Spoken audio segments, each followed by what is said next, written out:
Hello brother, তুমি হচ্ছে তোমার সিজে একবার গ্র্যান্ড মাস্টার ডান দিতে আর তবুও কোনো প্রকার মাইনাস খাওয়া ছাড়াই, তাহলে এই ভিডিওটা শুধুমাত্র আজকে তোমার জন্য তৈরি করা হয়েছে। আজকে আমি টপ 4 এরকম ক্যারেক্টার স্কিল বলবো যেগুলা দিয়ে তুমি যে কোনো প্রকার রাশ হোক, সার্ভাইভ হোক, হেল ব্যাটেল হোক, সব কিছুই করতে পারবা। আর এটা কোনো আলাদা আলাদা ক্যারেক্টার স্কিল কম্বিনেশন না, এটা একটা কম্বিনেশন যার মধ্যে সব কিছু তুমি পেয়ে যাওয়া।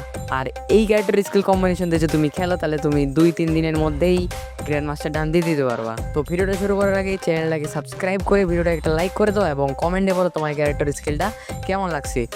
তো চলো বেশি কথা না বাড়াবাড়ি করে আজকের ভিডিও শুরু করা যাক। তো প্রথমে চলে আসবো গেম লবিতে এখানে আসার পর এখানে ক্যারেক্টার নামের অপশন আছে, এই ক্যারেক্টারে আসে এই মেন কাজ। ক্যারেক্টারে ক্লিক করবো, সর্বপ্রথমে যাবো অ্যাক্টিভ ক্যারেক্টারে, এই অ্যাক্টিভ ক্যারেক্টারে সিলেক্ট করবো এই ক্যারেক্টারটি। তারপর চলে আসবো প্যাসিভ ক্যারেক্টারে এবং প্যাসিভ ক্যারেক্টারে সিলেক্ট করবো এই ক্যারেক্টারটি। তারপর দ্বিতীয় প্যাসিভ ক্যারেক্টারে সিলেক্ট করবো এই ক্যারেক্টারটি এবং সর্বশেষ আমাদের ভালো পারফরমেন্সের জন্য এই ক্যারেক্টারটি।